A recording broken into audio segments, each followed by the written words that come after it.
Alors qu'au 19e siècle, on se ruait vers l'or, et au 20e vers le pétrole, aujourd'hui le monde de la recherche cogite autour du graphène. Vous en avez peut-être déjà entendu parler, et c'est pour cela que nous allons essayer d'éclaircir le sujet, afin de savoir si le graphène est véritablement un matériau d'avenir. Jusque dans les années 40, un matériau, c'est ça, une structure 3D type cristal. Mais en 1947, Philip Wallace assure qu'il est possible d'obtenir une structure à deux dimensions à partir du graphite. Cette structure en deux dimensions, c'est le graphène. Il s'apparente à un feuillet en nid d'abeille.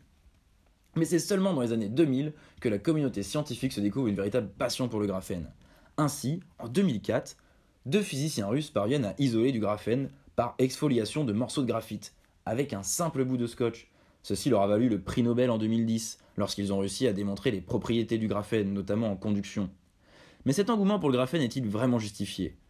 La propriété la plus célèbre du graphène est sa solidité, et pour cause, il est le matériau le plus résistant jamais découvert. Des mesures ont établi que le graphène possède une résistance à la rupture 200 fois supérieure à celle de l'acier, tout en étant 6 fois plus léger. Pour être plus explicite, si on fabriquait un film alimentaire à base de graphène, il pourrait résister à une masse de 2 tonnes concentrée sur la surface de la pointe d'un crayon. Plus étonnant encore, ce matériau est à la fois rigide et élastique.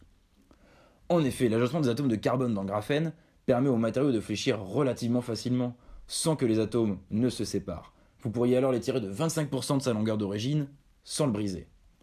Comme si la résistance et la légèreté ne suffisaient pas, le graphène est aussi le meilleur conducteur électrique jamais découvert. Le réseau plat hexagonal des atomes de carbone offre relativement peu de résistance au passage des électrons, transportant ainsi l'électricité mieux que des conducteurs comme le cuivre, et aussi bien que les supraconducteurs, et cela sans refroidissement. Métal et isolant ont des bandes pleines ou vides, séparées par des gaps interdits en énergie. Il faut donc une certaine impulsion aux électrons pour passer ce gap. Le graphène, lui, ne possède pas de gap, et ces deux bandes d'énergie se touchent et forment des cônes inversés appelés cônes de Dirac. De ce fait, les électrons vont tous à la même vitesse et se comportent comme si leur masse effective était nulle, c'est-à-dire comme des particules qui se déplaceraient à la vitesse de la lumière. Imaginez l'impact sur nos technologies actuelles si on remplaçait le silicium par le graphène. On pourrait vraiment facilement moduler le passage des électrons et on obtiendrait des transistors 1000 fois plus rapides. Cependant, le graphène souffre de l'absence de cette bande d'énergie interdite qui ne lui permet pas de tirer profit de très bonnes performances fréquentielles. Et vous l'avez compris, ses propriétés et ses applications font de lui un matériau d'avenir qui a cependant des limites, notamment par rapport à sa fabrication à grande échelle et à sa commercialisation. La principale cause est la finesse du graphène, seulement quelques angstroms.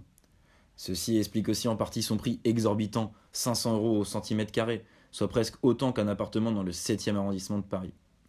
Néanmoins, la solution à ce problème réside peut-être dans l'oxyde de graphène, obtenu à partir de graphite brut, de la mine de Crillon en quelque sorte. L'oxyde de graphène possède des propriétés proches de celles du graphène, mais a cependant quelques défauts chimiques et structurels qui peuvent limiter son utilisation. C'est pourquoi nous vous invitons grandement à profiter du regain d'enthousiasme pour cette technologie, pour trouver les solutions qui la rendront accessible à tous.